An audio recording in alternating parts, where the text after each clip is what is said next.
മറിച്ച് ഏറ്റവും എളിമയോടുകൂടി ഈശോ പാപമൊഴികെ എല്ലാ മനുഷ്യരെയും പോലെ ഒരുവനായിട്ട് ഈ ലോകത്തിൽ ജനിച്ചു, നമ്മുടെ ഇടയിൽ വസിച്ചു, നമുക്ക് വേണ്ടി പാപങ്ങൾക്ക് വേണ്ടി മരിച്ചു.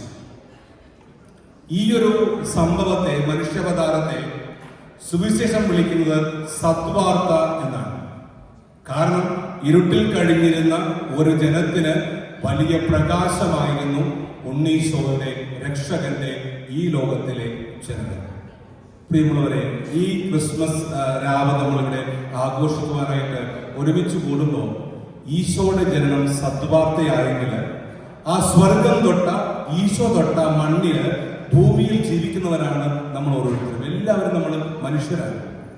അപ്പോ ഈശോയുടെ ജനനം സദ്വാർത്തയായെങ്കിൽ നമ്മുടെ ഈ ലോകത്തിലെ സാന്നിധ്യവും നമ്മുടെ വാക്കുകളും പ്രവൃത്തികളും പരസ്പര സ്നേഹവും എല്ലാം മറ്റുള്ളവർ